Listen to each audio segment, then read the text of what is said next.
नमस्कार बच्चों, हम बीएससी थर्ड ईयर की ऑर्गेनिक केमिस्ट्री की पार्ट सेकेंड यूनिट तापधात्विक यौगिकों का रसायन, ठीक है। उसमें हमने नाभिक स्नेह प्रतिस्थापन अभिक्रियाएं देख ली थी पिछली क्लास में। आज हम उसके आगे बढ़ेंगे और हम देखेंगे नाभिक स्नेह योगात्मक अभिक्रियाएं। जिसने नहीं पढ़ा है वो एक बार पिछले लेक्चर जरूर देखें। देखो आगे बढ़ते हैं। ग्रिन्डर अभिकर्मक पढ़ रहे थे तापधात्विक यौगिकों में। ग्रिन्डर अभिकर्मक की नाभिक स्नेह योगात्मक प्रतिस्थापन अभिक्रियाएं देख चुके थे। अपना पिछले योगात्मक शुरू करते हैं।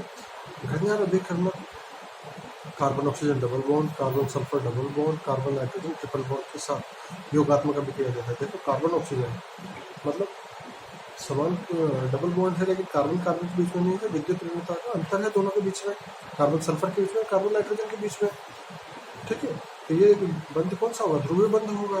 तो इनके साथ क्या होता है? योगात्मक अभिक्रिया देता है तथा इससे बन जो योगात्मक अभिक्रिया के बाद जो उत्पाद बनता है उसका जल अपघटन कराने पर हमें अन्य उत्पाद प्राप्त होता है जो कि उपयोगी उत्पाद होता है।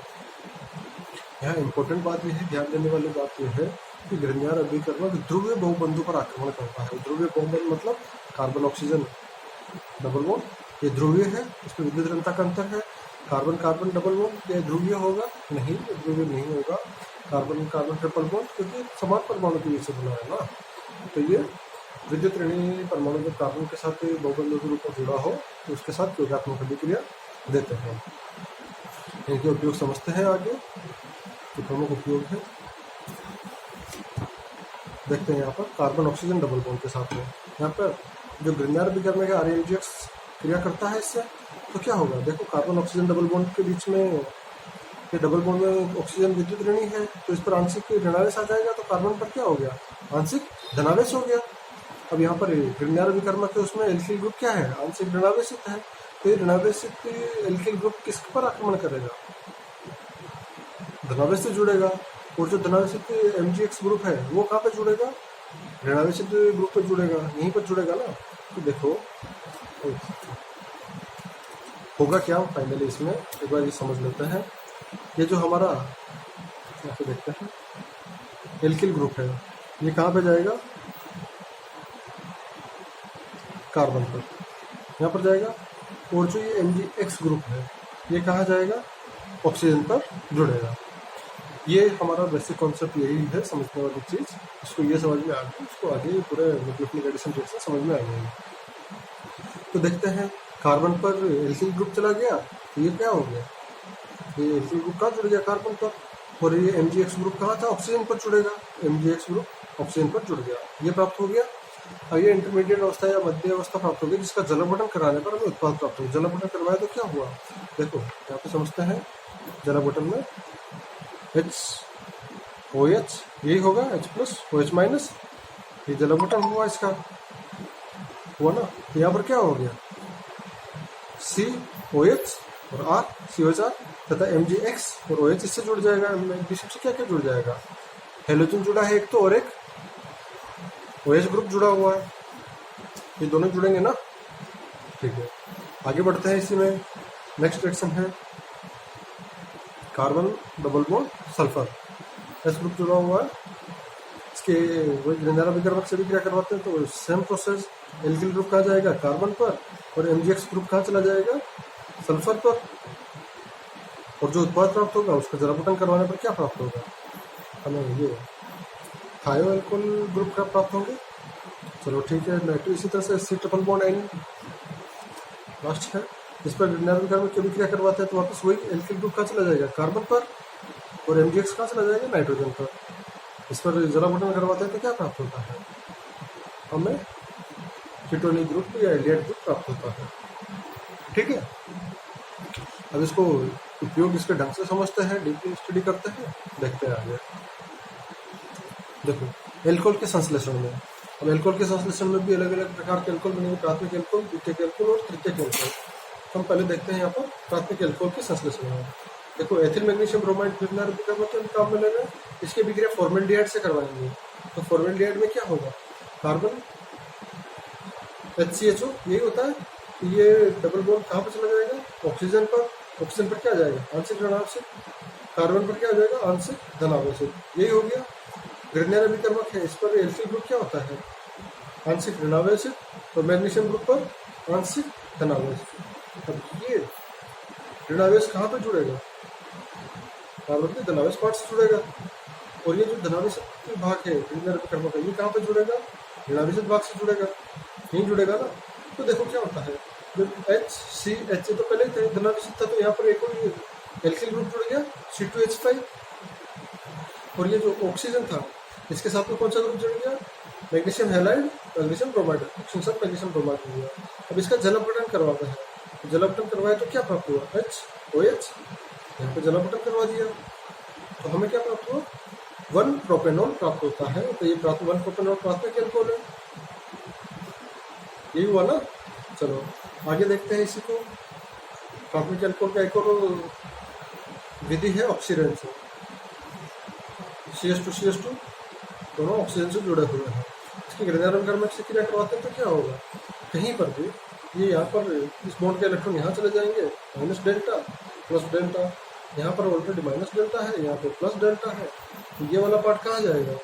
प्लस के पास में जाएगा। और ये वाला पार्ट कहाँ चला जाएगा? माइनस के पास में चला जाएगा। यही प्राप्त होगा हमें।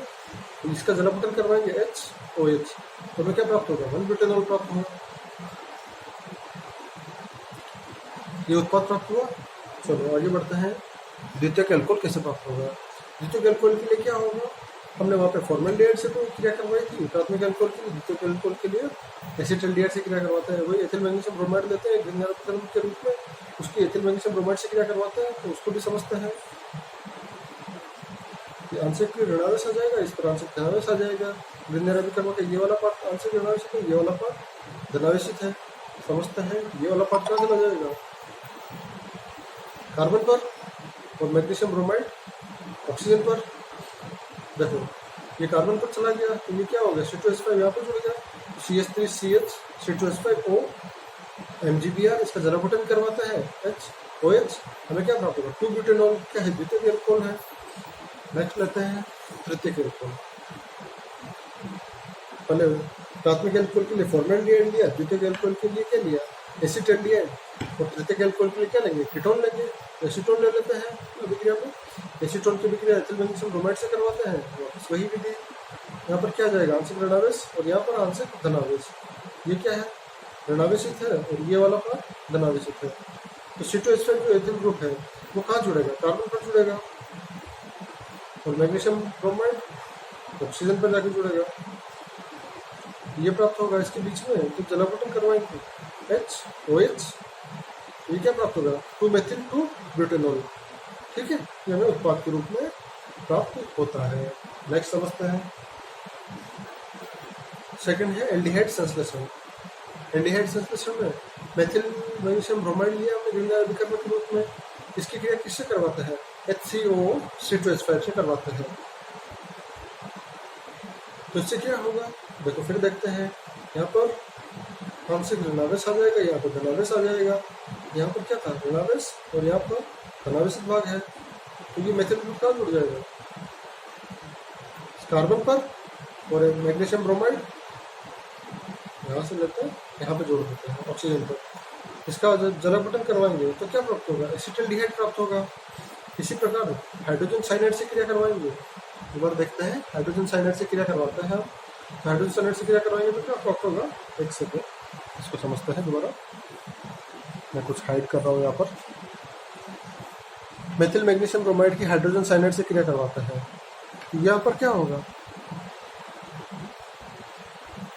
हाइड्रोजन पर आंशिक ऋणावेश, कार्बन पर आंशिक धनावेश, यही हो गया। तो उसके हिसाब से ये वाला मेथिल ग्रुप का आक्रमण करना चाहिए इस कार्बन पर। तो ये उत्पाद प्राप्त होगा। इसके जल अपघटन करवाएंगे तो हमें एल्डिहाइड प्राप्त होगा। लेकिन क्या ये सही है? ये अभिक्रिया होती है अत्यंत सूक्ष्म मात्रा में। क्यों? क्योंकि मुख्य अभिक्रिया क्या है हमारी? हमने देखो पहले ही पढ़ा था न्यूक्लियोफिलिक सब्स्टिट्यूशन रिएक्शंस में। सक्रिय हाइड्रोजन है इसके पास में, हाइड्रोजन साइनाइड के पास में। इसको HZ मान लेते हैं ना, तो ये साइनाइड तो Z ग्रुप हो गया। तो HZ की कंडीशन में क्या हो गया? हाइड्रोजन, इससे सक्रिय हाइड्रोजन मिलेगा। सक्रिय हाइड्रोजन मिलेगा तो ये हाइड्रोजन किससे क्रिया करेगा? मेथिल ग्रुप से। तो हमें क्या प्राप्त होगा? मेथिल मुख्य उत्पाद के रूप में प्राप्त होता है। यहाँ पे कंफ्यूजन मत होना। अगर उसने ये रिएक्शन दी है तो हमारा मुख्य उत्पाद ये होना चाहिए, न कि ये। चलो आगे बढ़ते हैं। कीटोन संश्लेषण। एथिल मैग्नीशियम ब्रोमाइड की अभिक्रिया जब एथिल एसीटेट से करवाई जाती है, एस्टर से करवाई जाती है, तो उत्पाद के रूप में हमें कीटोन प्राप्त होते हैं। कैसे प्राप्त होंगे कीटोन, यहाँ पे फिर समझते हैं।